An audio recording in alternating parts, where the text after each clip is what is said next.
আসসালামু আলাইকুম ওরহমতুল্লাহি ওবরকাতুহ। পাঁচটি জায়গায় বা পাঁচটি স্থানে শয়তান বা খারাপ জিন অবস্থান করে, এবং ওই সমস্ত স্থানের মধ্যে যদি কোনো মানুষ বা ছোট বাচ্চা থাকে, যখন ওই মানুষটা অসুস্থ হয়ে পড়ে, ওই বাচ্চাগুলো কী হয়ে পড়ে? অসুস্থ হয়ে পড়ে। তো তার মধ্যে এক নাম্বার হচ্ছে যে শয়তান বা খারাপ জিন অবস্থান করে আপনার ঘরের মধ্যে, ওই সমস্ত জায়গার মধ্যে যেখানে হচ্ছে আপনার ঘরের মধ্যে অগোছালো আপনার বিছানার চাদর থাকে, আপনার বিছানা থাকে। অর্থাৎ যে ঘরের মধ্যে অগোছালোভাবে আপনার বিছানা এবং বিছানার চাদর যদি থাকে, এবং ওই বিছানার চাদর এবং যদি বিছানা 3 মাস 6 মাস কোনো ব্যক্তি ব্যবহার করলো না, তাহলে কিন্তু ওই বিছানার মধ্যে শয়তান এবং খারাপ জিন অবস্থান করে।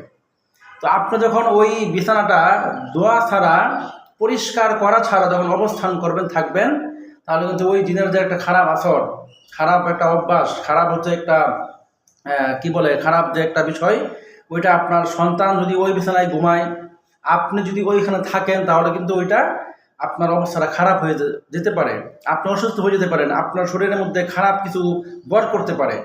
এজন্য কি দরকার? এজন্য হচ্ছে কি দরকার? ওই 6 মাস এবং 3 মাস যে আপনি যে বিছানাটা হচ্ছে আপনি ব্যবহার করতেছেন না, ওই বিছানাটা অথবা ওই চাদরটা হচ্ছে একটু গুছিয়ে, মানে একবারে বাস করে রেখে দেওয়া, যাতে করে ওখানে কোনো খারাপ জিন অবস্থান না করতে পারে।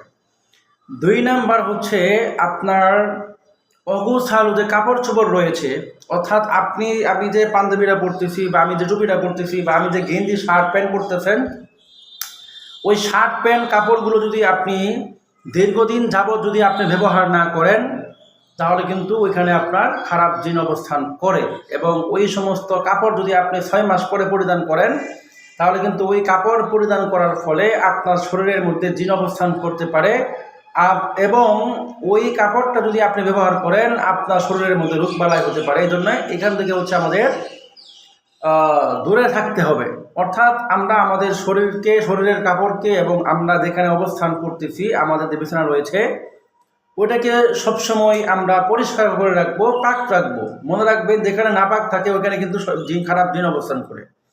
3 নাম্বার হচ্ছে আমাদের ঘরের মধ্যে যে বাথরুম রয়েছে, এখন তো হচ্ছে আমরা আধুনিক হয়ে গিয়েছি, আমরা আমাদের যে বাথরুম রয়েছে ওইটা হচ্ছে আমাদের ঘরের সাথে একবার লাগিয়ে রেখে, ইভেন আমরা ঘরের মধ্যে রাখি, ওই খারাপ বাথরুমও কিন্তু জিন থাকে। এজন্য আমরা অনেক সময় দোয়া শিখিয়ে দিই যে আল্লাহুম্মা ইন্নী আউযু বিকা মিনাল খুবুসি ওয়াল খাবাইস। হ্যাঁ, আবার যখন হচ্ছে আমরা ওখান থেকে যখন বের হই, দেখো সুবহানাকা আলহামদুলিল্লাহিল্লাযী আযহাবা আন্নিল আযাব ওয়াল আফানি, আমরা এগুলো দোয়া আমরা পড়তে বলি। কেননা ওই যে বাথরুমের মধ্যে কিন্তু হচ্ছে আপনার খারাপ জিন অবস্থান করে। এই জন্য নিয়ম হচ্ছে, আপনি যখন বাথরুমে প্রবেশ করবেন, একটু গলাকে গলাকে একটু কথা বলতে নেওয়া, তাতে করে আপনি যখন ওই বাথরুমে যাবেন, ওই জিন আপনাকে দেখে যেন সে সরে যায়। অন্যথায় কিন্তু আপনি এমন যদি হয় যে আপনি কোনো ইঙ্গিত দিলেন না, কোনো আওয়াজ করলেন না, সরাসরি ঢুকে পড়লেন, তাহলে কিন্তু আপনার ক্ষতি হতে পারে। সাবধানতা হচ্ছে অবলম্বন করতে হবে। 4 নাম্বার হচ্ছে আমরা যে ঘরের অনেক সময় হচ্ছে আমরা জানি যে যেখানে আগুন থাকে, আগুন, সেটা হতে পারে আপনার ঘরের লাইট, আপনার রান্না করা চুলা, ওইখানে কিন্তু আপনার শয়তান অবস্থান করে। এই জন্য বলা হয়েছে, যখন কোনো ব্যক্তি হচ্ছে সে ঘুমাবে,